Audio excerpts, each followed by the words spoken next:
Seorang jenderal senior purnawirawan divisi cadangan tentara Israel, Itzhak Brik, kembali memberikan klaim terbarunya. Menyatakan bahwa Israel telah kalah telak dalam perang Gaza, serta menyebut metode dan target perangnya gagal. Mengutip Tribun News pada 23 April, hal itu merupakan laporan dari sumber utama Al Jazeera pada Senin 21 April 2025. Awalnya Brik menyatakan bahwa klaim pasukan Israel telah meraih prestasi besar di jalur Gaza adalah tidak benar. Menurut Brik, kenyataan di lapangan menunjukkan bahwa pasukan Israel justru menelan kekalahan telak dari Hamas. Kekalahan telak yang dimaksud Itzhak Brik tersebut merujuk pada target perang yang ditetapkan sebelumnya. Pasukan Israel diklaimnya tidak berhasil mencapai satu pun dari target yang ditetapkan dalam perang Gaza, baik itu mengalahkan Hamas atau membebaskan tawanan Israel. Bahkan menurutnya, metode perang pasukan Israel di jalur Gaza tidak menyebabkan kerusakan ratusan kilometer terowongan Hamas. Yaman mengklaim bahwa serangan brutal Amerika Serikat di pelabuhan Ras Isa membahayakan Laut Merah, tepat akibat minyak dan material beracun bocor ke perairan tersebut. Mengutip Tribun News pada 23 April, hal itu diumumkan oleh Kementerian Pertanian Yaman dalam pernyataannya Selasa 22 April 2025. Lebih tepatnya dalam pernyataan tertulis bahwa pengeboman di Provinsi Hodeidah Yaman itu telah menghancurkan gudang-gudang, menyebabkan minyak dan material beracun bocor ke Laut Merah. Diklaimnya bahwa hal itu dapat menyebabkan bencana lingkungan. Lanjutnya, diklaim berbahaya mengingat organisme laut telah terancam oleh kebocoran zat beracun, padahal makhluk-makhluk laut itu merupakan sumber makanan bagi ribuan keluarga Yaman. Angkatan bersenjata Yaman kembali menembak jatuh drone Amerika Serikat MQ-9 Reaper. Militer Yaman mengklaim bahwa itu adalah drone ke-22 yang ditembak jatuh oleh pasukannya. Mengutip Al-Mayadin pada 23 April, hal itu diumumkan oleh juru bicara Brigadir Jenderal Yahya Sari dalam pernyataannya pada Selasa 22 April 2025. Lokasi tepat penembakan drone itu terjadi di lepas pantai Provinsi Hajah.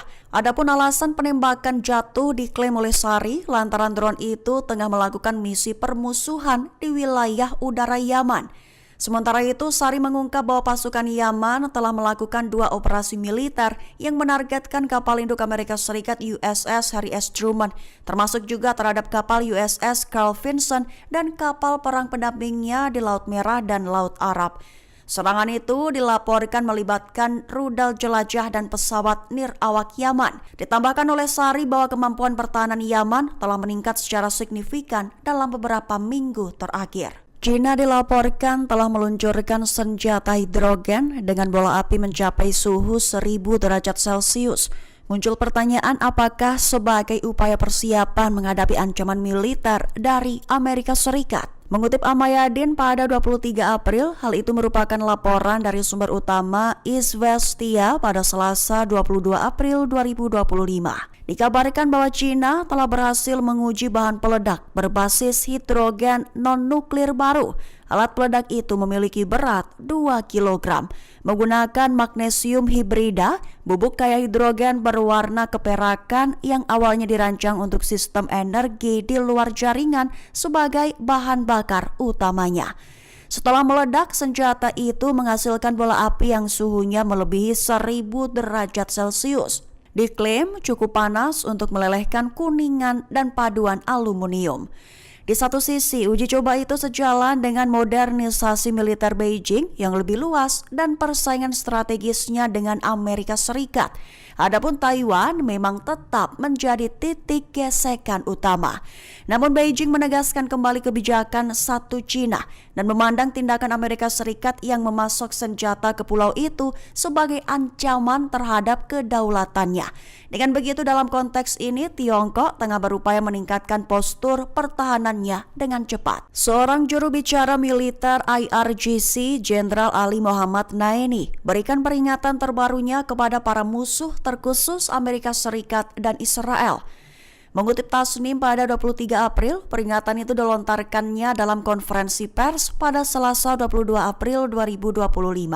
Awalnya Naini menyatakan bahwa IRGC berada pada tingkat kesiapan militer tertinggi, serta ditekankan olehnya bahwa militer Iran akan terus mengawal revolusi Islam dengan tegas. Naini juga memberikan peringatan keras kepada musuh-musuh Republik Islam Iran, terkhusus Amerika dan Israel. Ia memperingatkan bahwa IRGC akan memberikan tanggapan yang tepat waktu dan tegas terhadap ancaman. Sembari menekankan bahwa IRGC selalu bertindak secara terpadu dan terkoordinasi penuh dengan angkatan bersenjata Iran lainnya. Sebagai tambahan, Naini menyatakan bahwa tanggapan IRGC terhadap tindakan agresi pada unsur-unsur kekuatan Iran, keamanan nasional, dan identitas revolusioner akan membuat musuh menyesal membuat kesalahan melalui perang hibrida atau konspirasi modern. Hamas diklaim siap menyerahkan kekuatan atas Gaza dan melakukan gencatan senjata selama 5 hingga 7 tahun. Diketahui itu merupakan usulan dari mediator Mesir Qatar dalam perang Gaza. Mengutip Kabarni pada 23 April, usulan itu diklaim sebagai formula baru untuk menghentikan perang di jalur Gaza.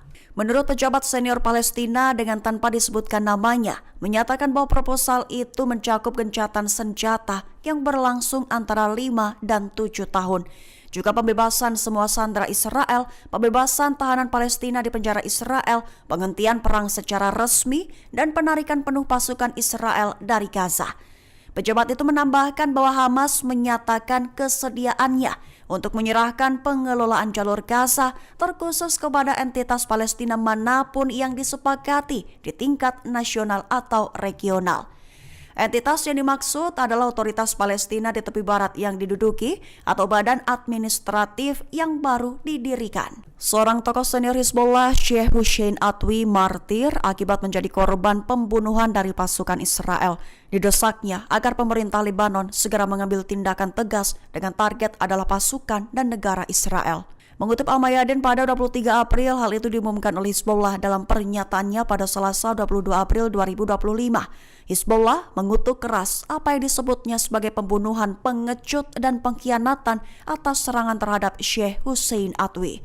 Menyerukan kepada negara Lebanon untuk bergerak lebih jauh dari sekedar kecaman dan mengambil tindakan tegas. Dalam pernyataan resmi, Hizbullah menekankan bahwa otoritas Lebanon harus meninggalkan peran kuat, tepat sebagai pengamat yang tidak berdaya serta menerapkan tindakan serius, mendesak, dan efektif di semua tingkatan dengan menggunakan semua cara yang tersedia. Dengan begitu, Hizbullah memperingatkan bahwa kecaman berulang kali telah gagal menghalangi rezim Israel atau melindungi kedaulatan Lebanon.